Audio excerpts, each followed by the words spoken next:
What is up, YouTube, Mixer, Twitch, wherever your lovely face is watching this? This is the Khaos, our weekly show where we take a look at everything that's happened in the last week and discuss our opinions on the matter. I am the host, Kyle, and today I am joined by the co-founder of Project Forge, Papa Forge, the one, the only, Seth. Hey, what's up, everybody? How we all doing? Oh, hopefully everybody's doing good. They're going to be doing good because I'm here. So yeah, there you go. I don't have time for you to not be doing good. That's true. That's true. Yeah. I'm here trying to pull up our stream, and I can't find our stream. Well, it should be going in a second. Oh, there it goes. Yeah. It took forever. It's a purposefully delayed buffer for the quality of the video as it renders. Not that. Oh. YouTube. You know what I mean? Like YouTube. Whenever you go live, it always just seems to take, like... a minute. To point out that everybody's going live, that's all. Yeah, that's fair. It's their intake server, you know? Well, you know what's really sad, though, is that underneath your name says Kyle, and underneath your face. Ooh, yeah, it does. You know what's sad? Yeah. You know what's sad about it? Is that it's almost like it's in loving memory of Dan. Right. Do you know what I mean? The ghost of Dan, who's not here. We need to ask the ghost of Dan some questions today. Yeah. Oh man! So let's start with this, as we normally do, right? What have you been playing? You know, that is the question, right? It is the question. It is the question of the hour. So this week I have been playing a lot of Hearthstone again. So yeah. because of something in the news? Yeah, something in the news that we'll talk about. But that's actually not why. I just was like, when that game came out, my big thing was like, oh, I kind of want an iPad now. And that was like the reason why I wanted an iPad, was to play this Blizzard card game. Good reason. And ever since I've had an iPad, I don't play Hearthstone. And even with my iPhone 7, I was like, the screen's not big enough yet. So... No, and I don't want my phone to be that big. But yeah, it's not the same. So I finally started actually playing that and starting to get more into how to build a deck, how to focus on different play styles and things, which is fun, and I enjoy diving into that. Difficult. Yeah. People think it's easy to just walk into that game. It's not. Well, not at all. I feel like it is easy to pick it up and play it and start to understand the little things, right? Or win 1 out of every 5 matches maybe that you play. But to start to chip away at that learning curve, it's really steep. So I've been playing a lot of that. Still been regrettably neglecting Splatoon 2. I really want to start getting into the multiplayer. Why regrettably neglecting? So it's I've been trying to catch up on Game of Thrones. So I'll sit there and that Splatoon, even though it's handheld, it's not a game that I can play and pay attention to Game of Thrones at the same time. Whereas Overwatch, I'm able to do both at the same time. But for whatever reason, not Splatoon. So, and I think it's just it's how I would play it and where I would play it. If I'm sitting on the couch, I've got to hold my Switch and look at it if I want to watch Game of Thrones on the TV. Whereas if I'm on my PC, it's a matter of looking at the monitor to the side. It's a lot easier for me to do that. So that's been kind of cornering me into only playing the PC, because my goal is to try and finish or get up to Game of Thrones to the point where I can enjoy the season finale with everybody. I see your point. So it's I have to at least do a season a week, and I will finish season 3 tonight. And that if I'm so I just need to get up to season 4 I just have to do 1 season a week, and I'll be fine once I get up to season 4 tonight. So as long as I can get through season 4 next week, then episode 5 of the current season comes out, and so then I'm on track with everything.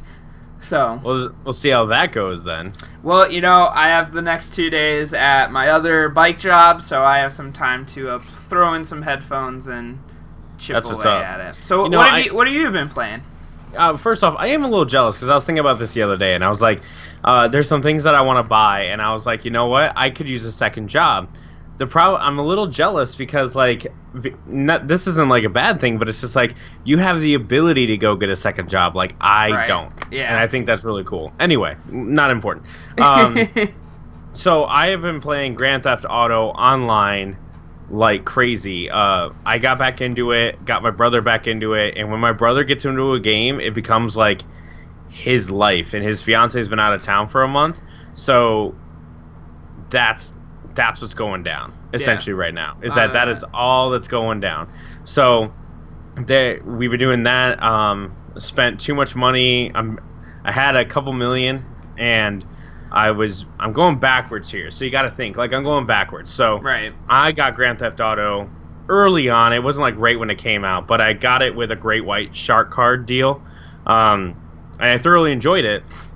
But the issue is that every time that I played the single player for a while, got a fourth of the way through, didn't really love it, and then I came and got online, and I tried to like break it online because we played it on the Xbox, so I imported my character, and I was like, what the heck was I doing? I don't remember what we were doing. And so then I was like, all right, well, this is it. You know, I don't love it. It's not what I want. So long story short, started getting into it again, and I started with the Bunker series, which is now, you know, like the third DLC down. So now I'm kind of going backwards and going into like stealing cars and doing the CEO stuff, and then my brother's doing the motorcycle club stuff. So like I'm getting everything because I'm doing the Bunker and the CEO, but I spent too much money on my CEO office and then bought like a 60-car garage to like store cars, and I thought that was the place to store cars, like the cars that I was going to steal. No, I need a warehouse for that. So in other words, I need to break, and so now I'm down to like, you know, $200,000, and I gotta kick back up. Like I gotta go back up to where I was before. So long story short, did not have what I needed, and so now I'm working on selling my weapons, trying to get the bonuses for them, like most populated lobbies as possible, and then just trying to get them all done. So once I do that, then I don't know. Long story short, once I do that, it's going to be better off. So it just takes more and more time. So my brother's been playing it like crazy. I've thoroughly enjoyed it. I've thoroughly enjoyed it. Enjoys it. I thoroughly enjoyed it. I thoroughly enjoyed it. I just realized my Bluetooth speaker's on over here, so sorry about the beep. But it's okay. I was like making edits to the stream while you were doing that, and so like this thing has been making beeps. If somebody I don't know what it is. If somebody was watching that live, which and you'll see this in the post, you were watching it happen? Yeah. I was like, okay. I don't have time to remake this, but I have time to make it work. I was proud of you. Really, really proud of you. No, and then like anyway, so anyway, it's funny how we switched like from Kyle to Dan to KB Cooper Kyle, and then like switched back and forth. Anyway. Well, then there was unbiased first. I was like, oh no, gotta switch. No, that's not us. That's not us.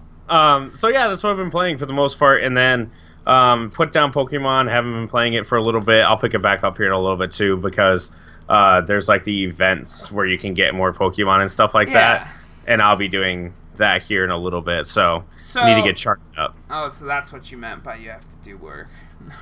No, I actually have to like listen to calls, which is like used to be my favorite part of my job. Now my least favorite part of my job. That's so.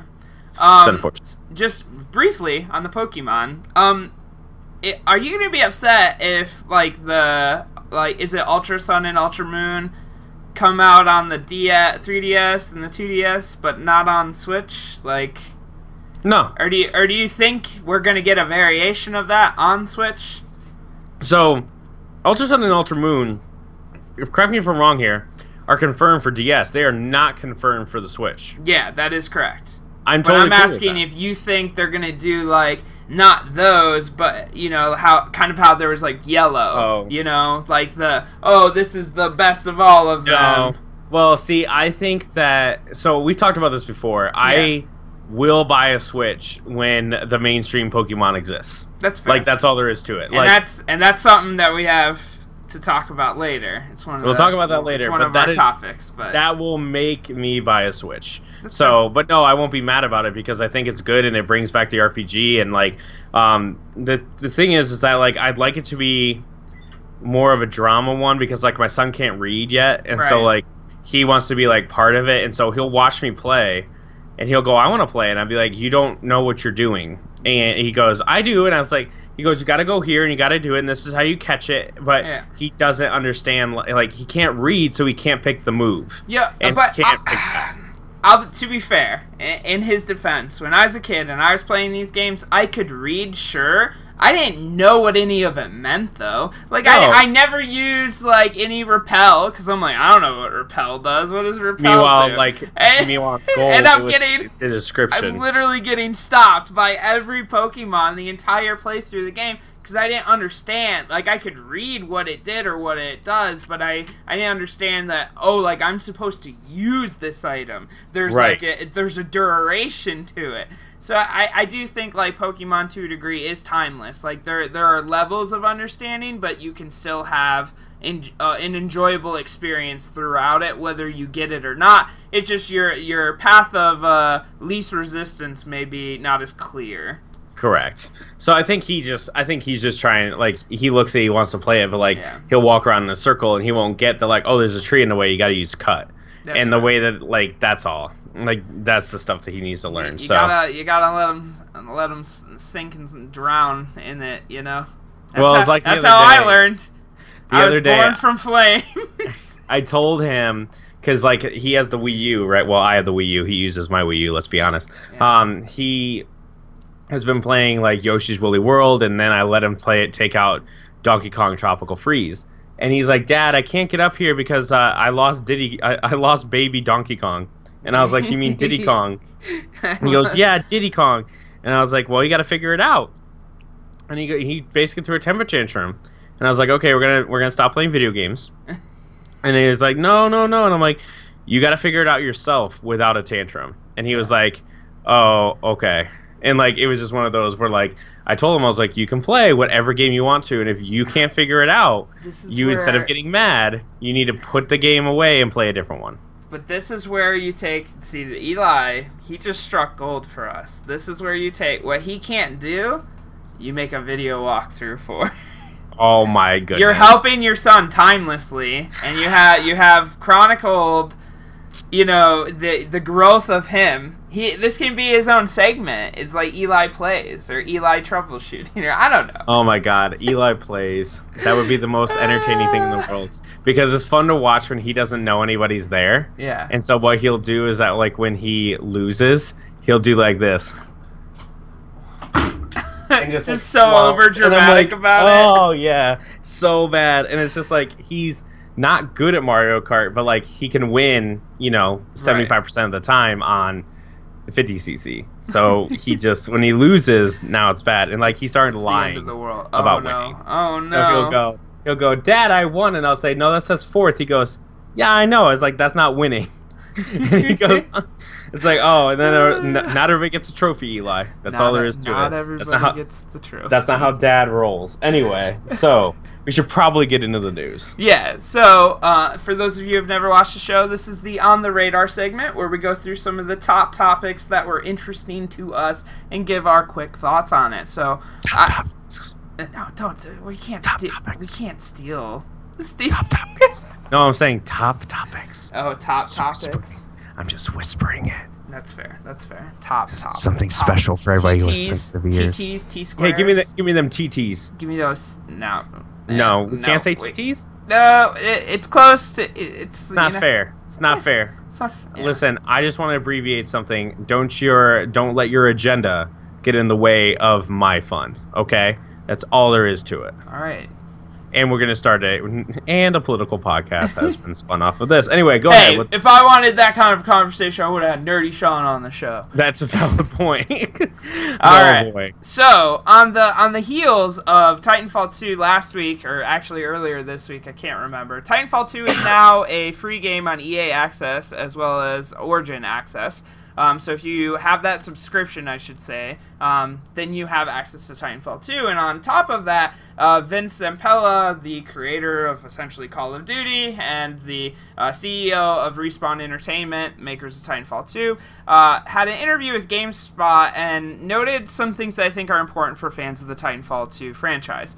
Or just Titanfall franchise and that. And that's where he noted that the sales of Titanfall 2 were good, but they could have been better. Quoting, we have our franchise creative director, sorry. Quoted, "We have our franchise creative director who is in charge of safeguarding the franchise in multiple formats and making sure it continues to grow." Also stating that we are working on Titanfall. We are not announcing what that is yet, but there are few other things in the works.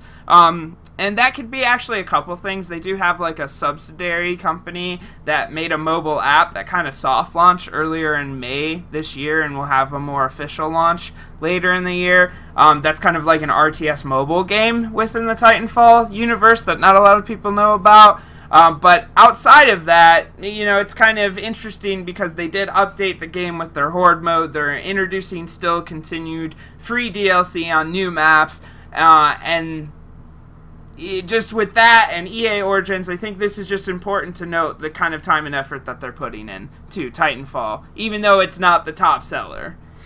Right.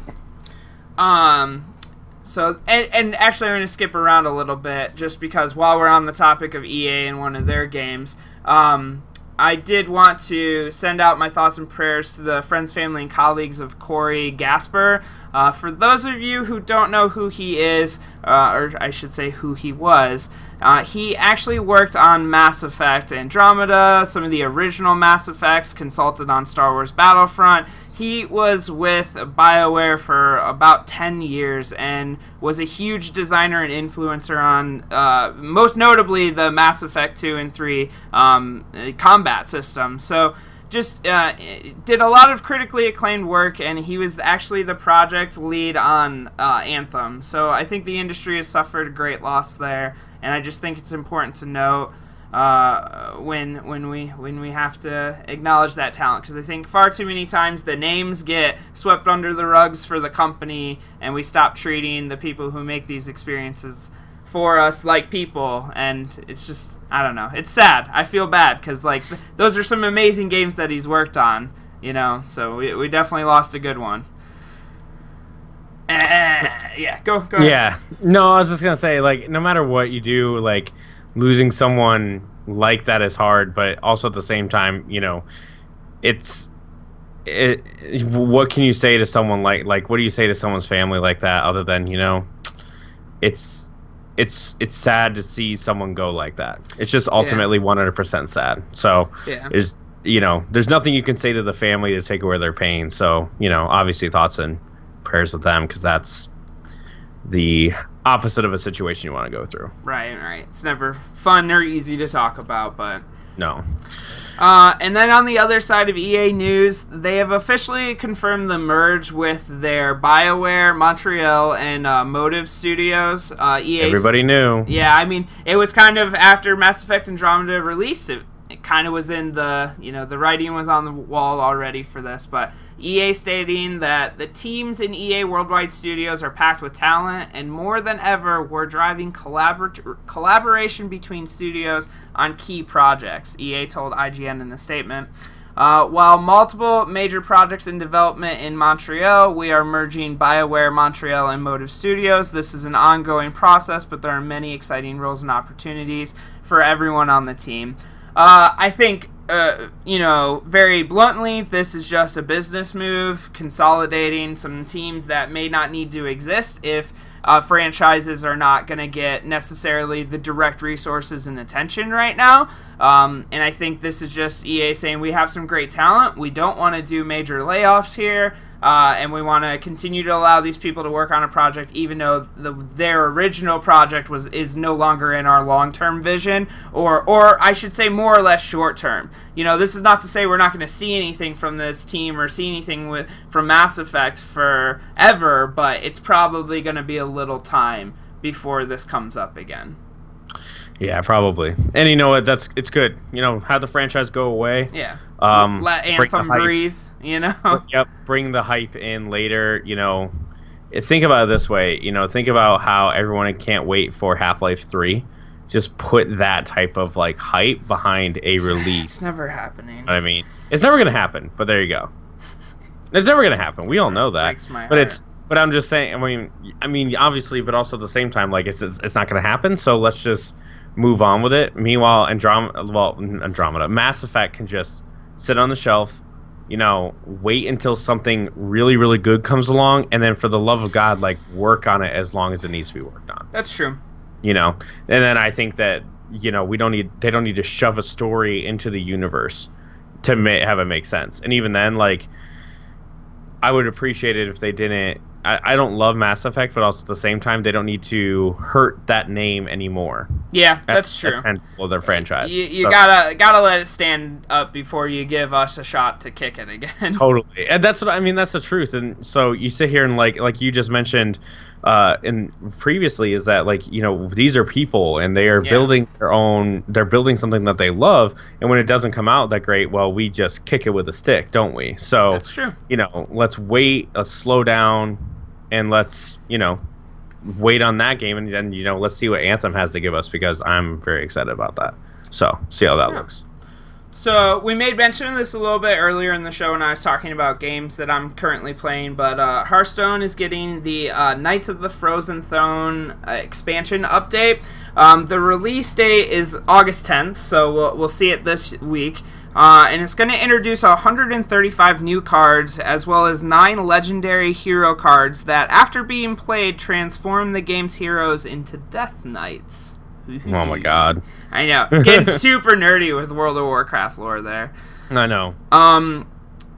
On top of that, it's also introducing a new power within the game called Lifesteal, which heals players for the amount of damage that they've dealt. So if that's a card or power that you can play, that's a pretty significant thing. If you get a lot of damage out, and that's like a clutch moment. Like, if you get the right situation there, you could deal a lot of damage, get your health back, and completely turn the tide of a match with a proper play within that. So, I would not be as bold to say game-breaking, but definitely game-changing in the way that strategies and things can be played out, if that is an ability or a card that can be played within that. Yeah, I mean, I know nothing about Hearthstone. Tried it for a little bit. It is what it is. That's fair. So, but for somebody like you, if you wanted to come into this, it's also going to bring in 8 free missions, which allow players to explore the Ice Crown Citadel and engage in various boss battles, including a showdown with the Lich King himself, if you didn't get enough of that back in the day. I'm good. And, Seth, for a limited time pre-order bonus, not really, but you can buy cards at $1 a pack. What a bargain! In their $49.99 pack bundle, you could maybe get all of the cards in this expansion. $49.99. Okay, but like, back to our debate that we had before the show started with Grand Theft Auto, right? Is like, this is a perfect example of how you can continue to make those reoccurring transactions and still create new content, new story content, instead of just game modes. It's I feel like Grand Theft Auto could do a lot more and still get my money for it. Listen, Grand Theft, if you're okay, so we talked a little about this. No, we don't need to talk about this. This isn't the topic. I'm just saying. This is a topic for a different time. I'm just giving it to you as an example to reference. We will never get through this podcast because it's different. We're doing good. Because it's different. That's fair, and I get that. I'm just saying. This one, I think it's different. I think this is gonna be. I don't want to spend too much time on this, but I know we could. Spotify, Xbox One, finally, you've had it for 2 years, and now you don't have it anymore. You don't have this over our head. No more, ooh, PlayStation has Spotify. Who cares? Okay. So do I. If y'all love Spotify so much, pay for it. I do pay for it. I pay for Apple Music and Spotify. Me too. I'm a nerd. I hate it. Listen, I hate that I do that. But the fact is that you have these two.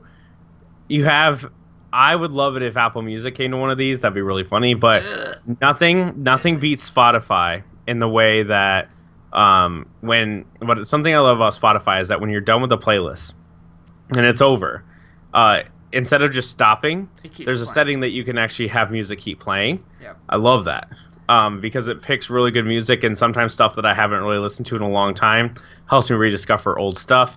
And if you're a Spotify member long enough, you also have the ability, like these playlists that are like your last summer's remix. Yes. I was like, this is so good. I loved it. So anyway, I enjoy that type of stuff. So I think it's good. It's good for. Let's look at this from a business perspective. This is the best thing possible for Spotify. Right. Spotify is not doing great. Spotify doesn't make a ton of money. It's really hard to make a ton of money when every single musical industry wants to suck away more and more of your profit, which I completely understand. You are streaming someone's music instead of them owning it, and I get it.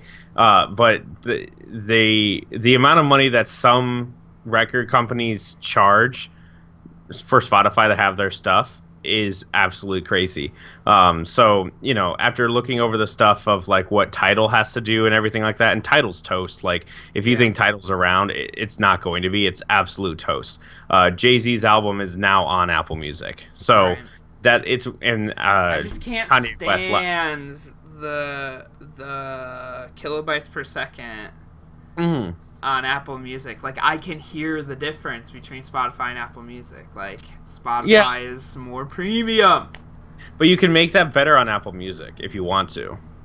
But that's what it streams at. So if you're not trying to download everything onto your phone, that's what it streams at. So I noticed the difference, but also at the same time, for me, like when I'm in this situation, unless I have my headphones on, like I don't notice the difference too much. I notice it most in cars. I noticed it in my car, but in all honesty, I'm listening to My Favorite Murder in the car anyway. Yeah. So I'm not like listening to music as much anymore. I'm listening to more podcasts as I drive. That's fair. I'm becoming my father and listening to talk radio. But I think that this is a good thing for Xbox because it's going to make things better. But ultimately, it's the best thing for Spotify, and then Xbox can finally put away their Groove music. That's push. It's like, can we be done Xbox with this? Music before that, or whatever it was. Like everyone needs to step back and go. Streaming music is not going to be won by someone besides you. Yeah. Like it is There's iTunes too many or players. Spotify. Yep. Yeah. You know what? Even Amazon and Google, they can remove their names from this. Sony, I get it. You're producing half this music, but you need to get out of this game. Like Sony have a streaming platform? They have something. They have something on PlayStation specifically. If they do, it's bad. No, they don't anymore. So they did. Curiosity. Curiosity. Curiosity is gone, and whatever it was before Curiosity. Let's see. But they officially went all in with PlayStation Music / Spotify, which it's like if you go to the tile like I will right now, or whatever you call them on here, scroll. So PlayStation Music is now Spotify then? Yes, 100%. Gotcha. All the same thing. So they're not. So they realized they were losing, and they're like, let's get on board. It too. Like, especially Sony as a company needed to be humbled. And this is off subject, but you have like. So I got this email from Regal Cinemas, who has the best cinema in town here, because the other ones were bought by Carmike, and Carmike isn't doing anything to make them better. Okay. Excuse me. But what they have is they had this thing where it's like, watch these 4 movies, like get them in the theater, and you own them digitally. And I was like, awesome, because one of them is Baby Driver, which... If you haven't seen Baby Driver, you're high. Go see Baby Driver before it comes out. I'm not high, but I haven't seen Baby Driver. So here was the problem. I bought my ticket for Baby Driver. I bought it in the Regal Cinemas app, and then my ticket for vice versa. I bought my Baby Driver in Fandango, and I should have bought it in the Regal Cinemas app. But anyway. So you realize, though, sorry to cut you off, that depending on the ticket price... You should do this I will just buy the tickets and never go to the movie. Right. So the ticket price though is like $11, right? So like $11, $11.50. But of course I'm buying 2, let's be honest. Yeah. But I'm buying 2, but like the first time I went to Baby Driver, like someone bought it for me. Like we went as a group. Yeah. And the second time that I saw it, like I was on a date and it was they just didn't love it as much as I did, and it made me cry. And then I saw Spider-Man on a date, and so I was like, okay, all I had to do was like there was one other movie. Right. It was like a comedy, and then I had to watch The Dark Tower. and then I'm like, oh, The Dark Tower got horrible reviews. A lot of movies there. Super depressing. I know. Like, I went from seeing like no movies whatsoever to like seeing a bunch of movies. It's totally awesome. Anyway, so that being said, Sony knows how to get out of the game. Sony need to be humbled. Sony's trying to do more stuff like that, pushing digital sales of their movies.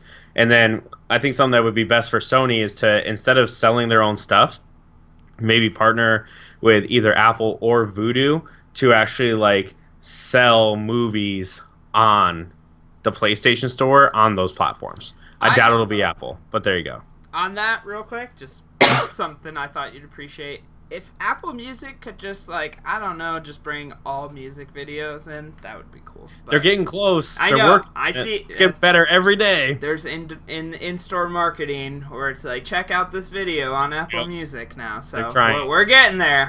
They're trying. It'll make that subscription feel more enriched. I also really like how audiobooks. Podcasts are now. Yes. I would love it if they brought audiobooks in. Actually, so here's a question I have for you. Yeah. And then we should go on to the actual, like, you know, what we're doing. Actually, no, we have like 3 more things in the K. Oh, there's not that much left. We're ruining quick hits. Whatever this is. Anyway. So, if I said, "Hi, Kyle, how much do you pay for Apple Music a month?" $10. Great. Kyle, I want to bring you audiobooks as well as 4 streamable movies a month that I rotate in and out. How much would you pay for that? I'm not interested in the movies part, but the audiobooks with my music subscription, I'll pay what I pay on Spotify, which is $12. I mean, like, straight up. Like, I'm not going to pay more than what I already pay for a very enriched variation of that. So what I like is that they have podcasts and stuff there, but Spotify has podcasts, audiobooks, not all the audiobooks, but it has them. You know, whereas some of them, but it has them. Is what I'm saying. Is you don't have to go to Audible to listen to this. You don't have to buy the book in iTunes or somewhere else and redeem it. You know, it's part of the platform. You can just add it to a playlist and listen. Then why doesn't it say it here? It has, when I go to browse, it goes like charts, new releases, videos, podcasts, discover, and concerts. Well, give me a second. I'm depressed. Maybe you're not. Because I didn't know audiobooks were on this. They are. I think you may have to Yeah. So it's a playlist, I guess, essentially. There you go. With different books at this time, and it rotates this playlist. Oh, there you go. So they're rotating their audiobooks on. That's fair. I guess so. So for me, it's got like Great Gatsby, Pride and Prejudice, like, you know, the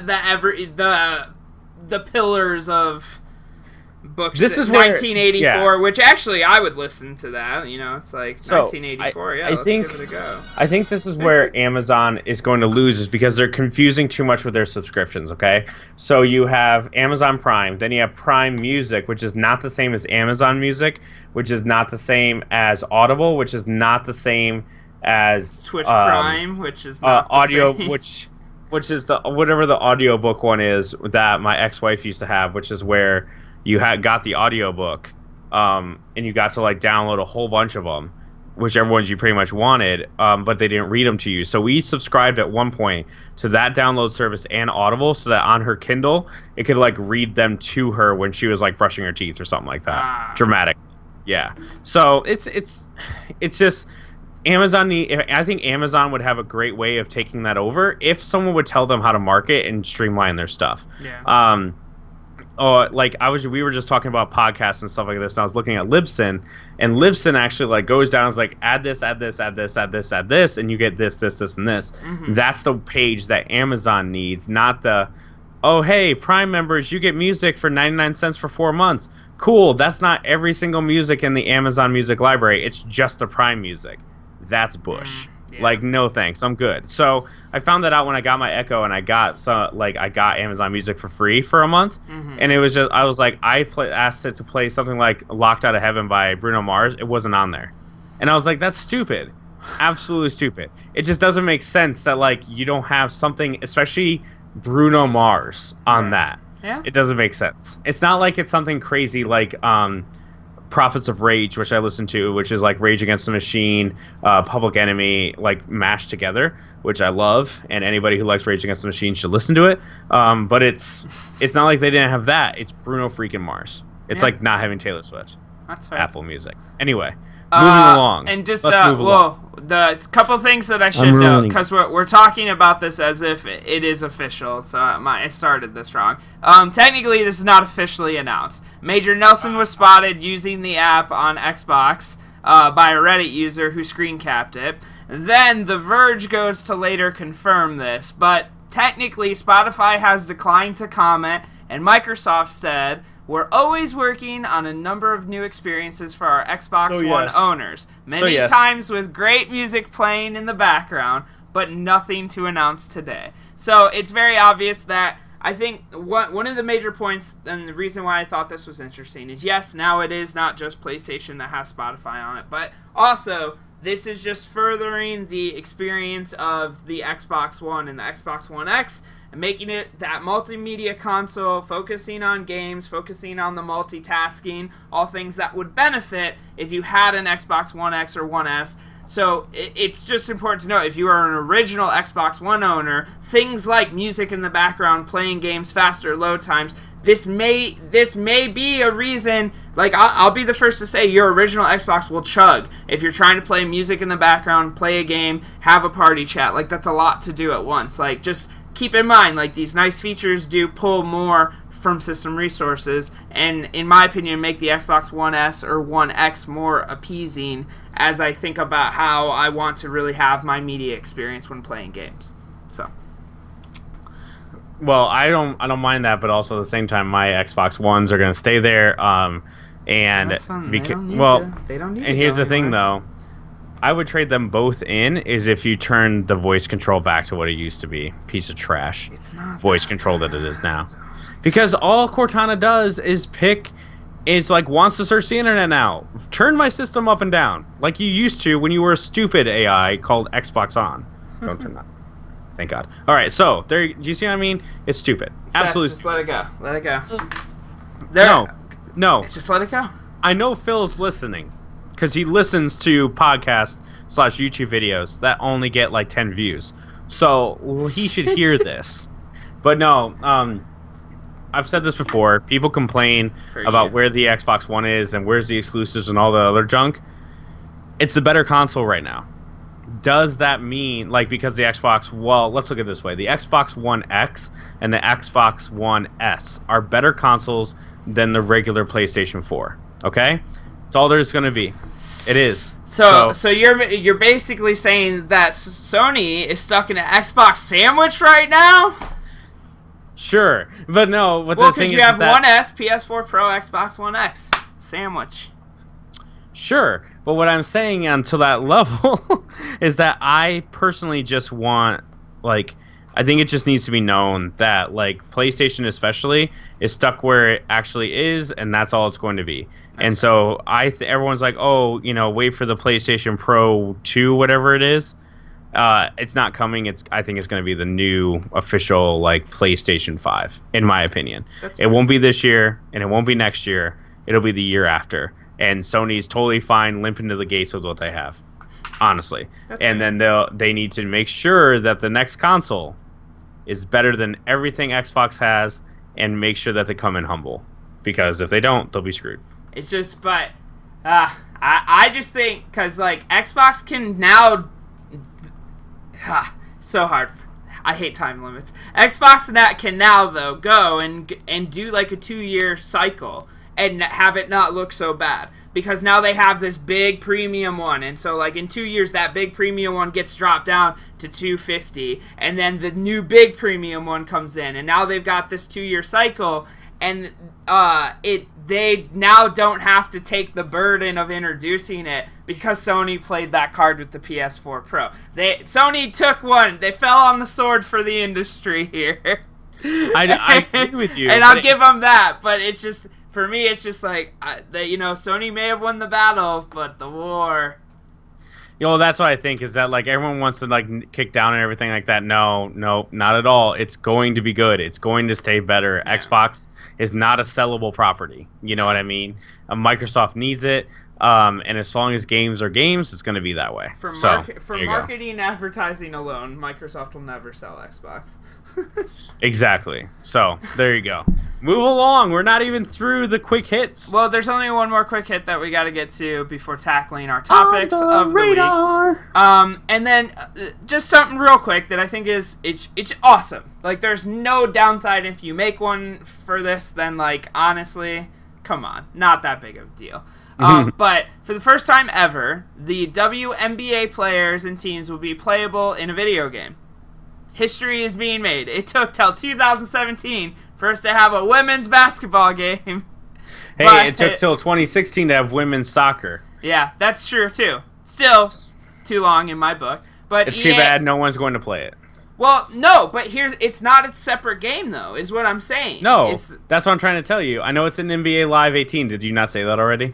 Yeah, well, I was getting to it. But yeah, it's going to be an NBA Live 2018 EA's basketball game. So if the joke that Seth is trying to make is that NBA Live 18 is a trash game, that's fair. But now what this does is they're the first players to do it.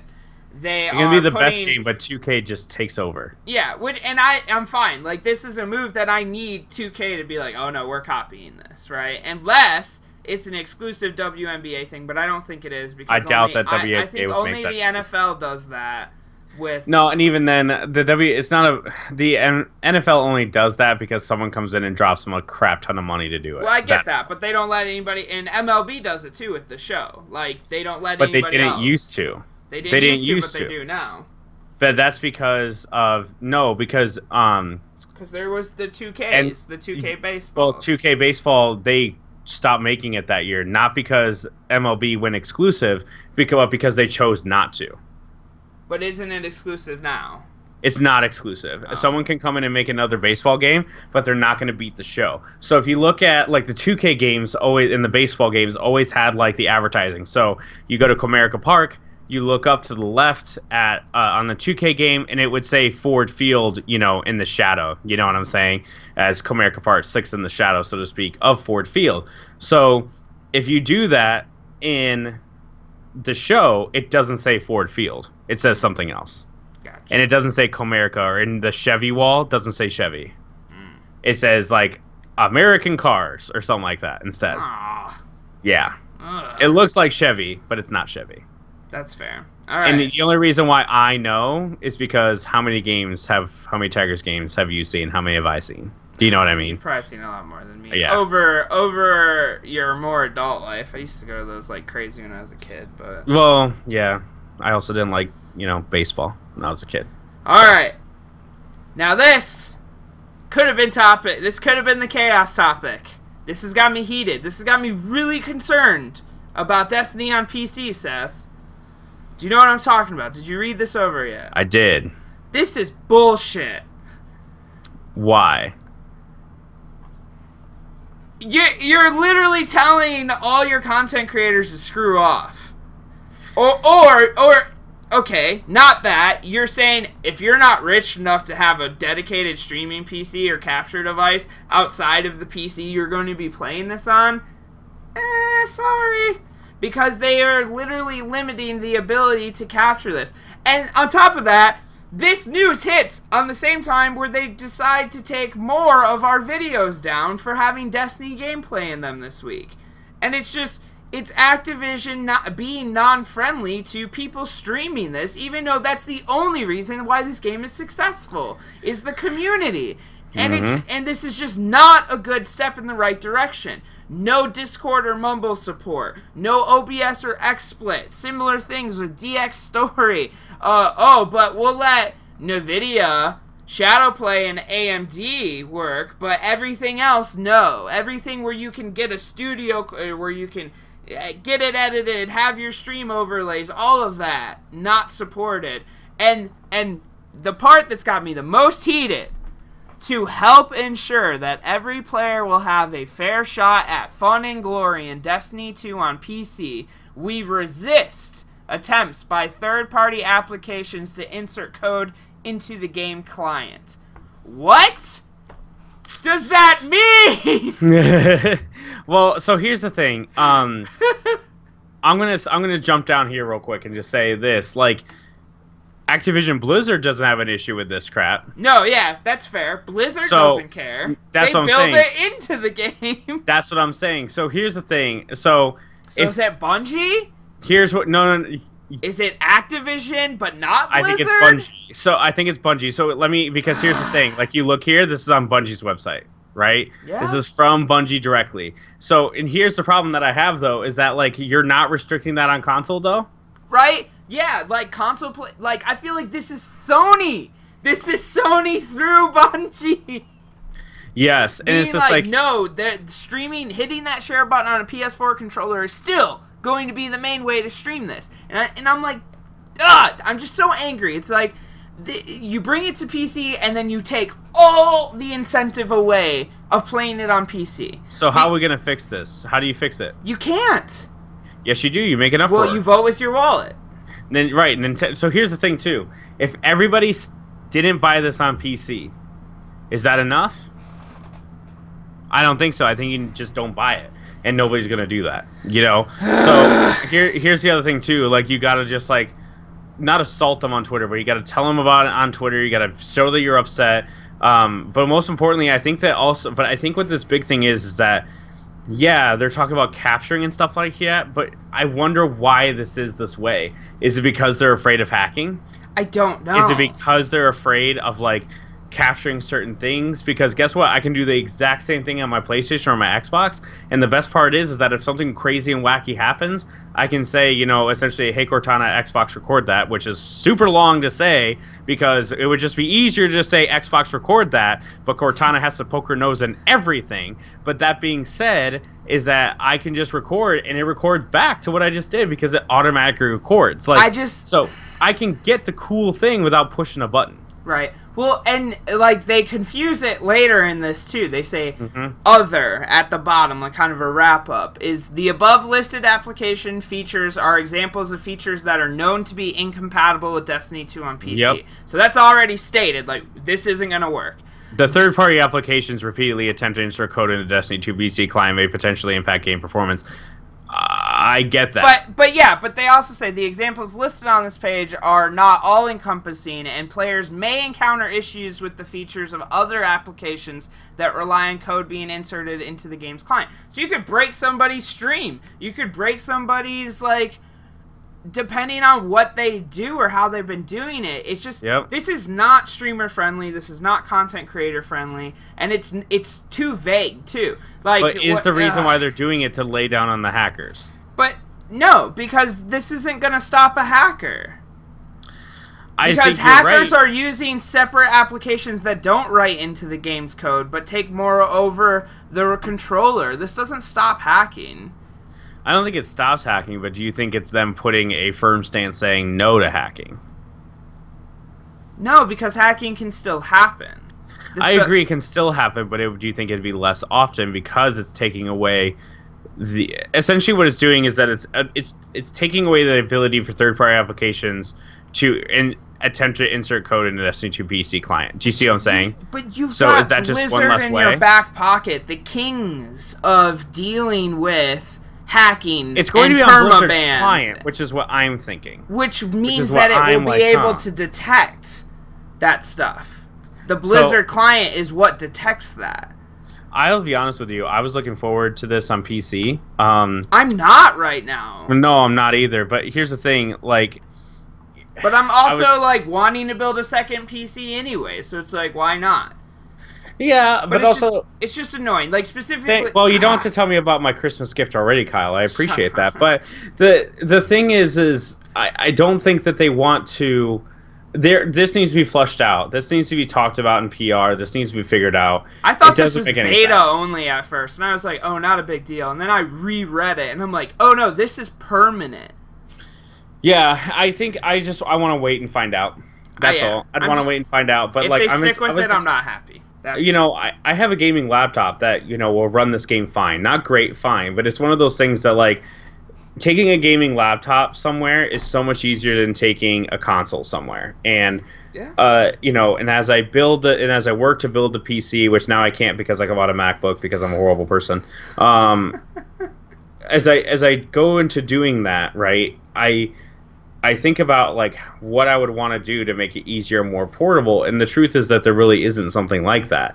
So the gaming laptop, well, mine's 2 years outdated at this point, is nice because I can just pick it up, take it somewhere. So like I'm on my way up to see you, Kyle. I throw it in there. I don't have to bring my console. I don't have to bring my BenQ. I don't have to bring my controllers. I will bring a controller because I don't think I can play that with a mouse. But I just got to get better. But you know what I'm saying? Like it's easy to just pop it up, and it made me think about where I was going to play Destiny this year. It made me think about it. Now I'm going to console because it's easier for me to capture stuff. Now, do I think that I'll play a whole bunch of Destiny? No. And will I wait to buy it because I don't trust it? Absolutely. But I know that my choice will probably be console once again, because if we need to make content, Kyle, it's going to be easier to do it. Yeah. I have a powerful enough PC to do window capture, but it's just frustrating to have to do it. Yeah. And I have Shadow Play, but there are really cool apps and just like quality of life things that exist on the PC market, which is why I enjoy playing multiplayer games on PC. Well, it's why I enjoy this place, and to just out the gate, I think just be like, it's not supported. It's a disappointment. And simple things like overlays are built into your OBS already. Do you know what I mean? Like things are already set up a certain way, and yes, you have to modify that anyway, but it's just things are set up a certain way. But even like when playing Overwatch, like the Who's Talking feature in Discord, like having that overlaid so I see who in the group is talking. It's awesome. Like that is a quality of life thing. There's no reason why that feature doesn't allow for cheating. Like that's what I'm confused here. It's like that, I understand if you got to protect your game and your servers and your players, like that's one thing. But like, how come all these other games can do it and cheating is not a huge issue? It could allow cheating, but party chat is also cheating, right? Yeah. Well, so in the old days of Call of Duty, like before parties existed, only in search and destroy. Right, in S&D, you were just like, oh, hey, like everybody, if you're going into a group of randos, if you're playing S&D, they threw you into a party on Xbox, which I hated because that made sense. But it made sense. You had to do it in order to win, right? But it's not for what it needs to be now. That's all. So I'm interested. I'll see where it goes. I want to be patient, and I want to wait. That's all. But I know you want to be mad, but there's not a lot of time to wait, though. It's 2 months. 2 months. 2 months. That's 2 months of time for them to figure it out. It seems that their wording, though, is like specific to the way the game is coded, though. Like that there is no update. There is nothing to reverse this. What they should do, what they really should do, is they should, Xbox and PlayStation need to adapt to Discord and get rid of their own private chats. Yeah. In a perfect world. And then also, if you think about it, this was the opportunity for Destiny to have some sort of crossplay support. It'd be cool if they did. That'd be sweet.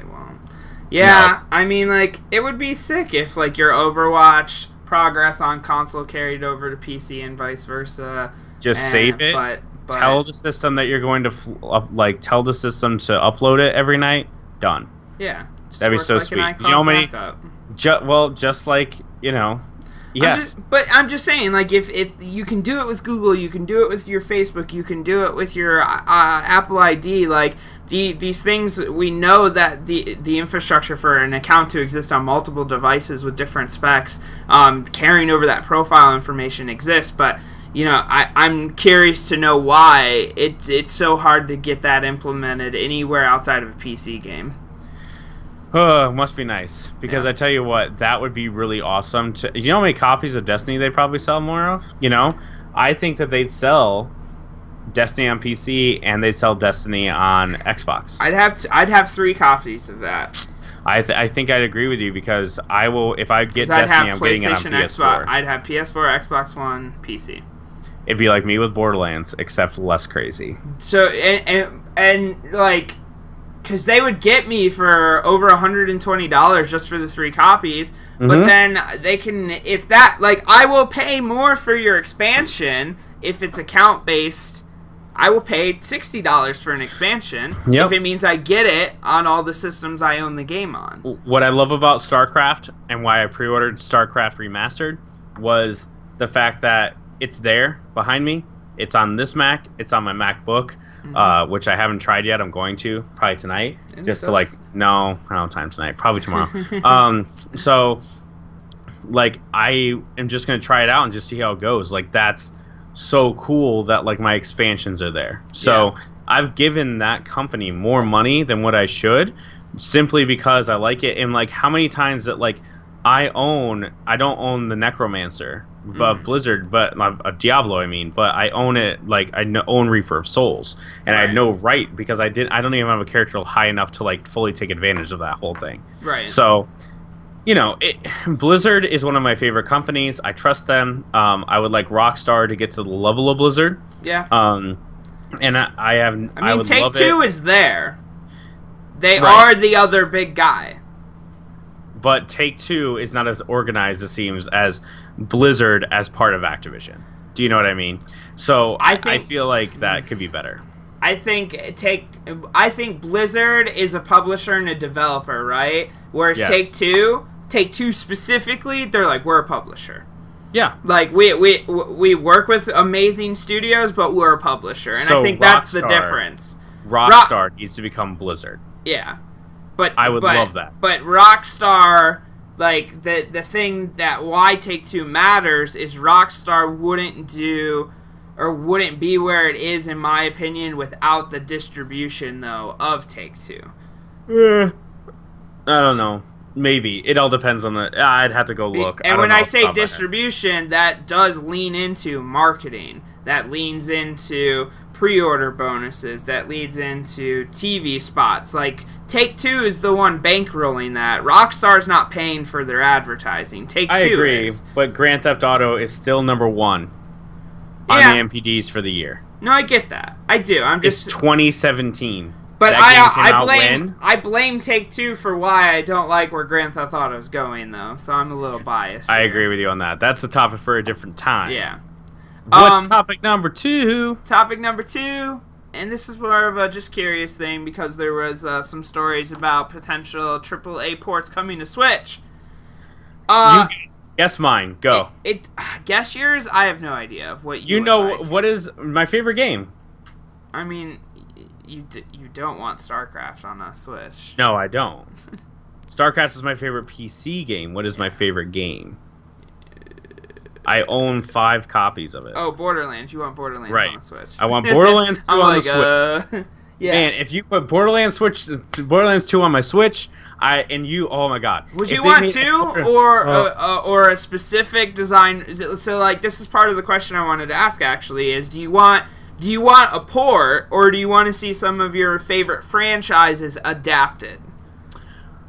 I'd want a port of Borderlands 2 because it's perfect. Because I'd probably want a new Borderlands. Now, Borderlands 3 should go to the Switch. At the time frame that is being given to Gearbox here, now the Switch is out, and Borderlands 3 won't be this year or next year. So it's probably going to be, 2020, in my opinion. Or, early 2019, if I'm lucky. Late 2019 if I'm lucky. They can get that thing to run on a Switch.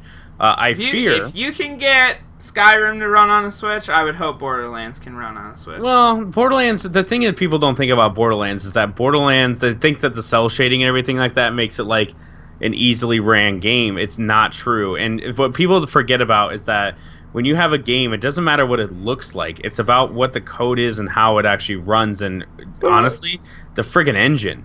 Do you know what I mean? But you can reduce draw distance and... I'll put it this way. Borderlands ran on a Vita.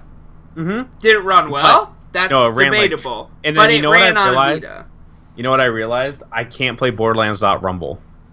Because Borderlands doesn't do a great job of like showing you where you're getting shot from. Yeah. They make the shield hit up, and they make the noise of you getting hit, but spent so much time ignoring that noise and paying attention to the rumble and not getting good. that, like, oh my god, like I need the rumble to play. Yeah. And to know when I'm getting hit. That's crazy to me. But I tried to get my brother into Borderlands. He didn't like it. I just don't think that you have to be in a mindset to love Borderlands, I think. Yeah. And I think that's why it doesn't speak to people. Borderlands came to me, personally, like Borderlands 1 was already out for at least a year as a greatest hits game when I got it. We actually rented it, me and Jordan, because it was one of those things where it's like, oh, it said it could do 4 players, but we missed that it said 4 players networked on the back. So we're all like trying to play 4-player and we can't do it. So we end up taking it back and getting something else. But I was like, no, I want to go back and play that. So I bought it super cheap when I was in college for my PS3, and I was addicted. Played it on Xbox, and I had my friend Dan play it with me, and that game is perfect. Jordan played it with me. Borderlands 2, I waited in line for as you can see, my loot crate behind me, and and then I got that one, and I have another copy because if you got it at GameStop, you got this code, and then I bought it for PlayStation further down the line. Still and releasing gold keys too on their Twitter account. They're doing good stuff like that, and then I have the Handsome Collection now on both consoles because I'm a crazy person. So I think that would be the one for me, just because that game came when I needed that game to exist. And because I needed it, I needed something that's mindless and just I can laugh at, that someone can make a fart joke and just enjoy it. Go from there. But that's what I'd like to see. I'd like to see see Borderlands. I'd like to see Borderlands. Yeah. I would also like to see, I don't even know how to. I'd like to see a good Madden game on there. Yeah. Like a really good one, mostly because I'd like to take I like Madden franchise mode. Or at least the old version. The new version kind of blows. Yeah. And EA's been pretty open about those, right? Coming over. Yes, I'd love for them to take that on the road for me. Yeah, that'd be great. That's the other one. I think for me the big ones that come up is I want Persona on the go. And the biggest reason I say that is I have Persona 5 sitting on my desk and I haven't started it. Because I want to kind of lay in bed and play that. I don't want to sit in front of a TV and play that, I want to be relaxed and just chilling, kicked back with my Switch. Or on my, lunch break at work, I just want to be able to plug some headphones in and just, kind of dive into Persona on the go. And, it's just one of those things where it's like, I know what that game is, but I haven't played it, but I know how I'd like to play it, I guess, in the back of my head. So seeing, like, a JRPG like that flushed out on the Switch, I think is not the most unrealistic thing, but also like I'm not gonna bet the farm on it in this situation. Yeah, definitely not. And so that I would like to see something like that. And then another big one that I kind of thought about was just in that situation. It's just like I want Telltales. I want all the Telltales on the Switch. But like I kind of said, I think it was 2 weeks ago on the show, is that I also want Telltale to fix their engine first, though. Yep. So it's like I don't want to hear anything about Telltale coming to the Switch until we get some fixes there. I agree with. But yeah, because I think people love playing Telltale on their iPads. They love playing those games on their Vitas. Like, Switch is built for this. It's like, you could do an episode in an hour in bed or just hanging out. Like, I don't know. I just think about the amazing situations you can put yourself in with a system that is that portable and that powerful. And just, I think about the times where I kind of just fall in love with it. And it's all based around that portability, which is a feature I literally thought was going to be the least used aspect of this console for me. Do you not remember I said I'm never going to take it out of my house? I was so stupid. Yeah, well, and that's the thing. You don't think about it until you actually like own it, how much you wish your home console could come with you sometimes. Yeah.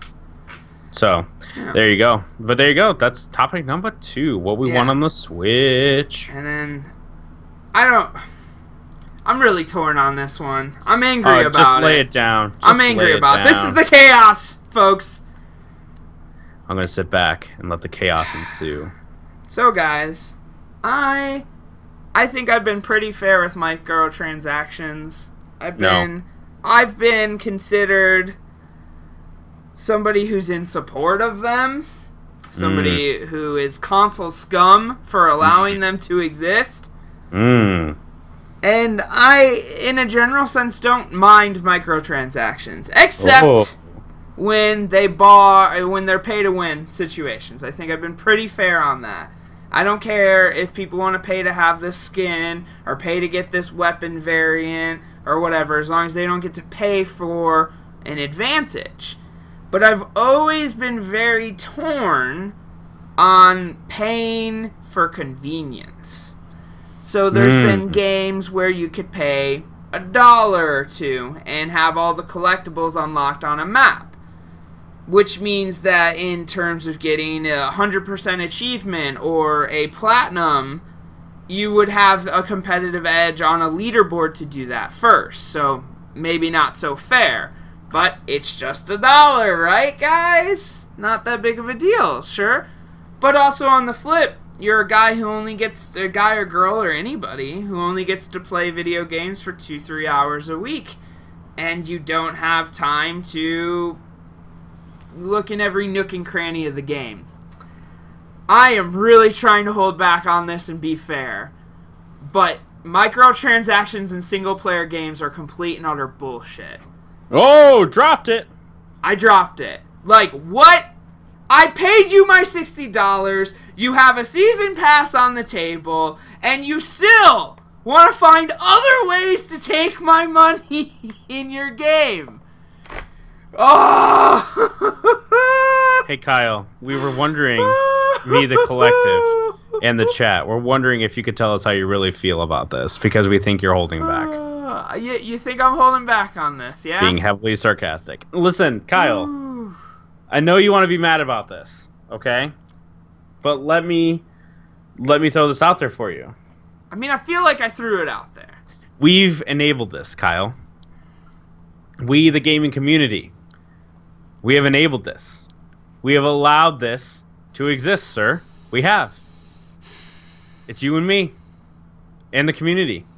I have only accidentally actively let this exist with the perks that I got when I got the Ultimate Edition of Forza Horizon 3.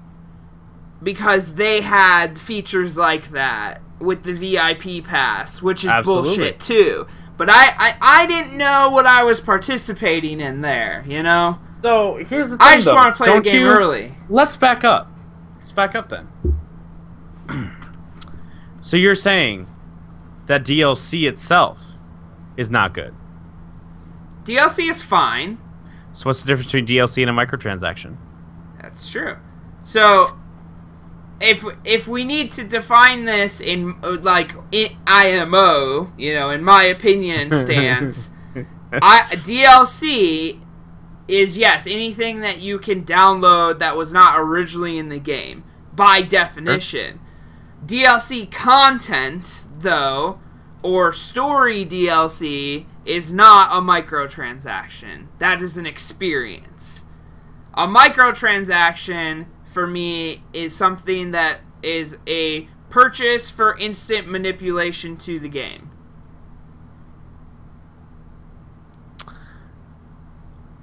Okay, so then here's the thing. I think the microtransaction, all you're trying to do is help you get ahead. That's all it is, right? Is that what you're trying to say? Well, okay, so the game that brings this into question, that gets me heated about this, and a game that I am very excited for, and this is why I am almost more disappointed, because this system did not exist in the original, and now exists and doesn't need to, is that Middle-earth Shadow of War has expanded the Nemesis system and now will feature those microtransactions. And a part of that is that there's now this in-game currency with gold, and you use that gold that you can purchase loot chests, war chests, XP bonuses, and bundles, which, by the way, access only with an internet connection.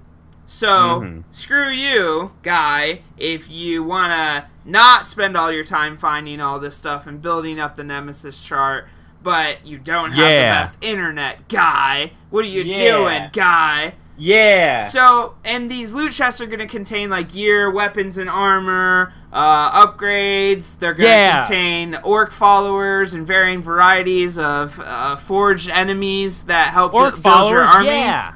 Yeah. And Yeah.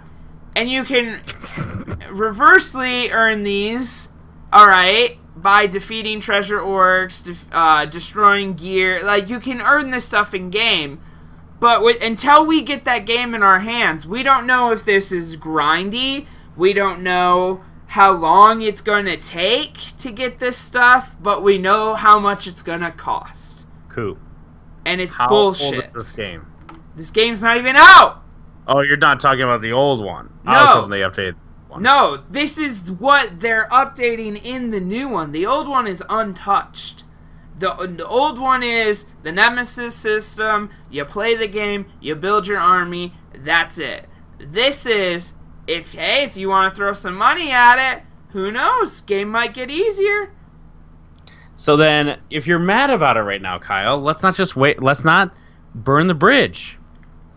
Let's just see how it goes. My frustration, it doesn't need to exist in the first place. I think it's there as an option for people who wish to pay for it.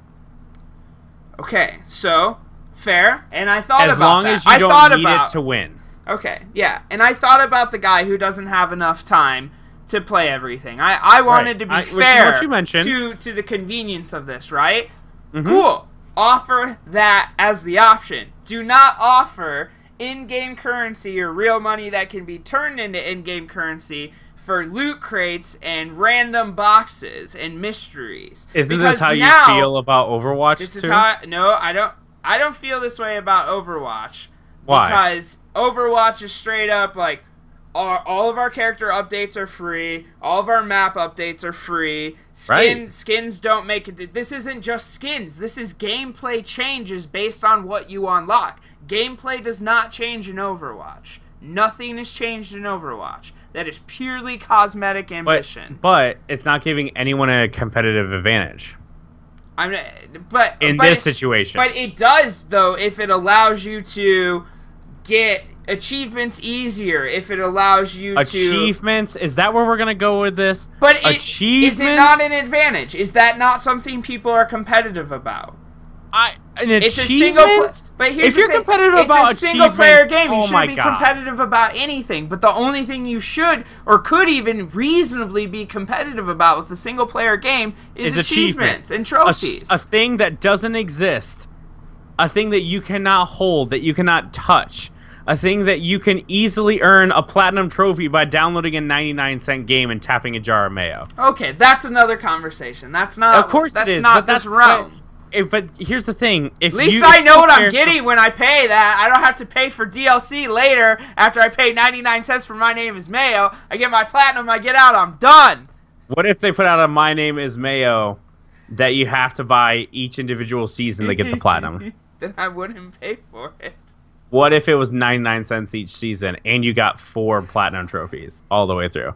No, like, I get it. Like, don't get me wrong. But at the same time, it's just an achievement. It's just a trophy. And if anybody out there goes, well, it's more than that, fine. That's your prerogative.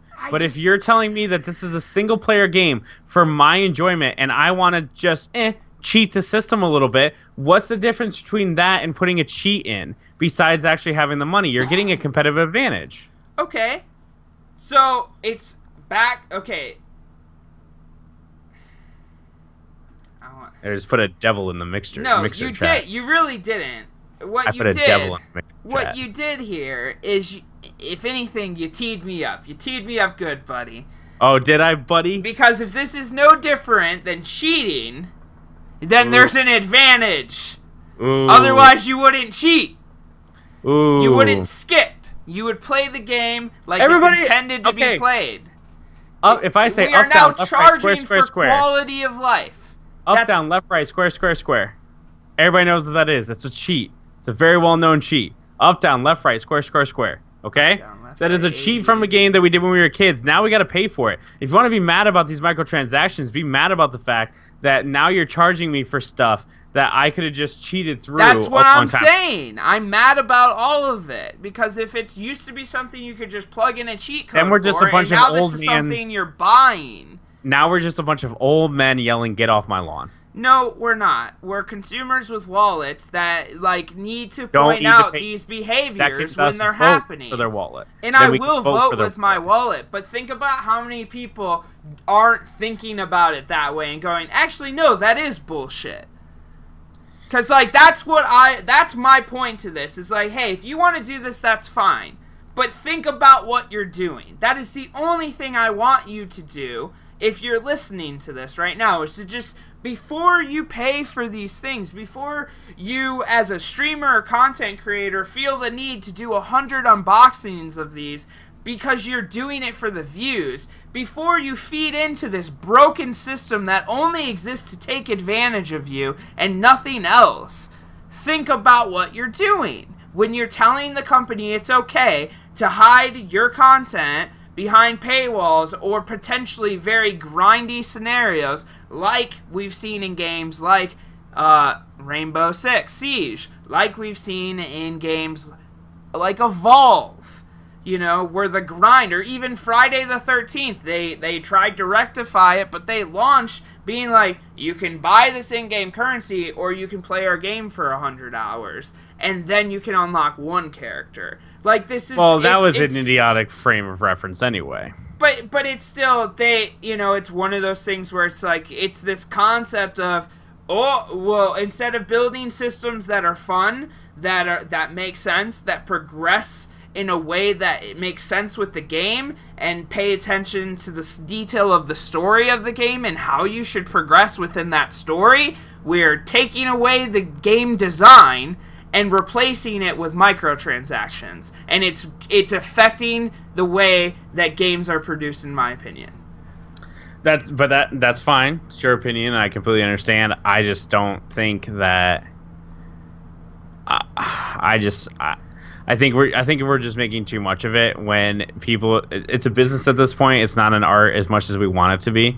And if we want to change that, then we got to take the business out of the art. Well, and I will buy this game, and I will give them not a single cent of my money past that point. There you go. This is still... But it's just... To the point, it's not about, well, how do we resolve it? It's about spreading the word of like, hey, are we thinking about the impact of this? Because I think while I'm thinking this through out loud with you, I hit the biggest point that's actually like, whoa, wait a second, it's a gameplay design issue now, because we're not designing around the game and the story, we're designing around the monetization of the IP.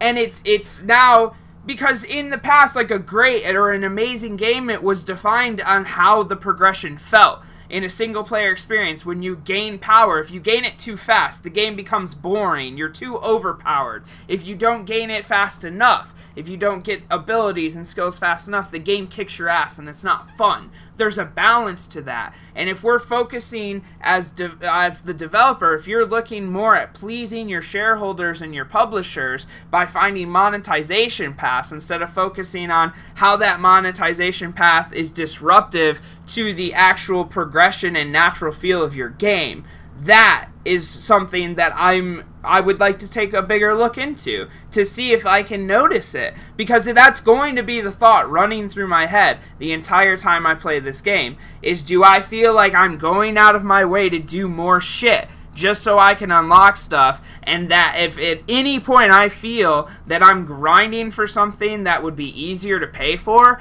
I will eject that game, because I'm not doing that. I'm not playing a game so long so you can say, oh, look at the average retention of our player. I'm not going to play into that machine, but I'm also not going to play into the machine of, oh, but you can pay to get this unlocked quicker and easier for you. That's just where I'm at on it. It's a stance of morals. It's not whether or not it should exist. I guess in my book, it's just like, I think at its fundamental level, it's not good for the game. It's not good for your studio, your vision. It might be good for the bank account that continues to make these games, and I understand there's a give and take to that. But the best games, in my opinion, are made when people focus on the experience and not the money. I agree with you, but maybe that's something that this team needs to learn as they go. They're about to. WB about to learn today. Oh, man. Want to wrap it up? Yeah, we can wrap it up. Let's wrap it up. Hey guys, so exhausted. Because Kyle is out of breath and my alarm is going off to take my trash out. I would like to mention that you're either watching this on a mixer or on a Twitch, or perhaps you're watching it on YouTube. You know what you should do? You should click that little heart button. You should click that little follow. You know what else you should do? The little notification, and then you know what? Click that little alarm so that you know when your boys, either me and Kyle or Kyle and Dan, are on here talking to your faces. And you know what? If you didn't catch this live, that's totally cool beans. Because you know what else we can do? Kyle's going to break out all these videos and make it so easy for you to digest little by little. And you know what else I'm going to promise you? Listen to me. No, stop it and listen. Listen to me. Even though there's a window over my face right now, or there was, I have a delay. You don't, because someone is talking. Someone went ahead and threw. There we go. Ha ha ha. But listen to me. Listen to me. You love us. You know what you should do? You should join us on Facebook, and from there, there's a link that you can join us in our Discord server, where we love to have people hang out. It's also in the video description. It's also in our video description. It's everywhere. You need to join us and hang out with us. And you know what? I appreciate you being around. And guess what? You know what? There was this kid called Dan that was just a guy. And guess what? Now he's a part of the channel. Then there was this guy called Nerdy Sean that we reference all the time. This bro, I'm not kidding you, first viewer, has been with us since day one. He's the greatest guy ever. Not truly, but he's a really cool dude. And I like him. So, that being said, if you want to join us and contribute, you should. Because if you join our Discord, you can actually tell us what you want. You can follow us on Twitter and tell us. Where can you find you, Kyle, on Twitter? You can find me at KB Cooper with zeros on Twitter. Because that's hella confusing. Or you can find me, Seth, Frocore8, on literally everything except for Twitter, where you can find me at my first initial S. Because that's not confusing. Giamento. But here's the thing. If you can only remember Frocore8, all you got to do is type that in, and guess what? You'll find there's a Twitter that redirects me to the right one, because I care about you and I love you. And then if you're not social, that's cool beans. I understand too. My mom's not social either. Go ahead and email us at projectforgeproductions@gmail.com if you have something you want us to do. Or, better yet, if you have a suggestion for the channel. Or, better yet, you want to cool something like that for any questions, corrections, or ideas. That being said, I love you guys. Thanks for hanging out with us. I won't be doing this podcast as much. This is Kyle's podcast. But when we do get more stuff going, you'll see a lot more of me. But join Kyle and Dan every Sunday night for live, and then you can watch the breakouts later. That being said, 4 weeks in a row! 4 weeks in a row! We haven't done this since we first started, by the way. Yeah. 4 weeks in a row. Technically, it's 5 weeks, because last week was a half episode. That's true. With Kyle carried the team, ladies and gentlemen. Like 36 minutes of straight talking, followed by a 2-hour stream of me being bad at Halo. Yeah, he's real good at that. If you want to see that, you can watch it on our YouTube channel. There you go. youtube.com/ProjectForgePRD. Yeah, just to piggyback a little bit off what Seth was saying, though, really, the Discord chat is the place to be if you want to become a part of what we're doing, if you want to make content with us, if you want to contribute to this vision, or just be a part of what we're doing. Also, I'm always hitting up everybody in there, being like, who wants to play some Counter-Strike, who wants to play some Overwatch, who wants to play some Halo. So if you are looking for people to play games with, that is our looking for group right there, through and through. Absolutely. So. And we got a voice channel chat there. Got Xbox, PC, PlayStation. And you know what? If you guys got enough people playing Overwatch at one time, we'll get you a voice chat just for Overwatch. Guess what? It's already there. It's ready to go. If you're on Xbox for some reason and you want to use this chat, go ahead. We got it ready to go. There is an Xbox club too. So many clubs. So many ways to connect with So many ways. We're no chats on the Xbox club, but that's okay. There aren't any chats on the PlayStation or PC one either, because everyone just used the general, because we love each other. Come join the love. That being said, it has been my pleasure to be on this podcast. This is Seth Frocore8 Giamento. Thank you very much for joining us tonight. And that over there is Kyle KB Cooper Billmeyer. You want to sign us off for the day? Vegan Oreos taste like shit. Have a great night, guys. No one should like vegan Oreos. Bye.